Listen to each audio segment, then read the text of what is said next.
On voulait toucher un petit mot pour finir cette revue de presse matinale des plus petites entreprises, des startups ou en tout cas du monde plus largement du venture capital. Gustave, qu'est-ce qu'on retient de l'année 2023 et qu'est-ce qu'on espère pour 2024 ?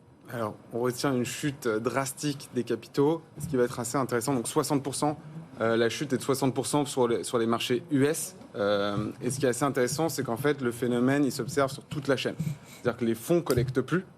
Et ils ne collectent plus auprès des investisseurs institutionnels pour qui la prime de risque à la faveur des startups c'est largement réduite, mais aussi parce qu'ils ont de plus en plus de mal à sortir. En fait, le concept quand même du VC, d'investir dans les startups, c'est à un moment donné de sortir, de matérialiser une plus-value.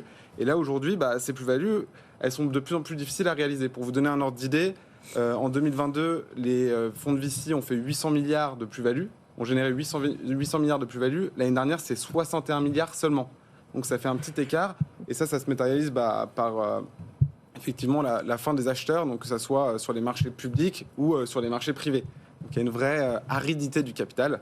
Autant vous dire que c'est pas une bonne nouvelle, y compris pour nous. Mais en tout cas, c'est une situation sur laquelle il va falloir compter. Et clairement, les modèles économiques vont devoir être repensés. On va vers plus de rentabilité et des modèles un peu différents. Le fonds de VC Coatue qui ferme ses bureaux à Londres aussi, donc ralentissement des deux côtés de l'Atlantique. Qu'est-ce qu'on retient de notre côté en tant qu'investisseur particulier, Mathias ? Il y a un cycle économique où les produits de taux, d'autres produits d'épargne et d'investissement sont redevenus plus attractifs. Il y a eu une bulle, très clairement. Et on est, je crois que c'est Carole Juge qui dit ça souvent, on est dans une année EBIT. C'est-à-dire que les startups, moi je travaille dans une entreprise qui est sous levée de fonds aussi, et c'est vrai que la profitabilité, l'efficacité opérationnelle sont les enjeux évidents de 2023 et de 2024. Donc il y a probablement une forme de purge qui va se dérouler en 2024 sur les startups. Ça a déjà commencé en 2023.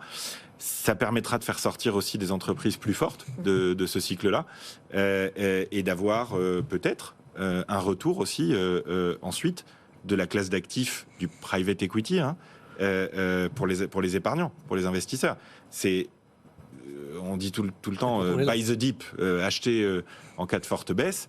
Bon, là, clairement, c'est une classe d'actifs qui est en train de baisser, qui a baissé fortement, mais il faudra la surveiller, exactement pour moi comme les PME, on en a déjà parlé sur ce plateau, ont tendance à rebondir plus fort et plus tôt en sortie de crise.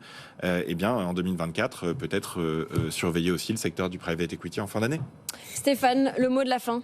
Private equity, mais justement, alors ça ne suffira pas, les volumes n'y seront pas, mais aujourd'hui, dans notre métier de conseiller en gestion de patrimoine, les particuliers deviennent très très friands du private equity, donc on fait confiance aux grandes entreprises qui ont lancé ça et qui sont des grands spécialistes, je pense à Apax, Raseo, etc., pour avoir vu qu'il y aurait à un moment donné un petit blocage sur les institutionnels des anciennes versions, des anciens produits qui n'allaient pas déboucler comme prévu et qui donc ont refroidi aussi pas mal de grands investisseurs. Nous, dans notre secteur, c'est devenu plutôt à la mode, c'est plutôt bien compris par les particuliers parce que ça donne du sens.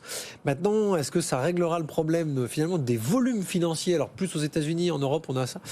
Il y a eu quelques accidents dernièrement sur des noms où il y a eu beaucoup de pubs. Et ça n'a pas donné grand-chose. Et malheureusement, j'ai peur que ça refroidisse un peu nos clients. Mais pas mal de mes confrères estiment que ce sera une classe d'actifs qui va compter pour nos clients CGP en 2024. Ça ne suffira pas, mais c'est déjà ça.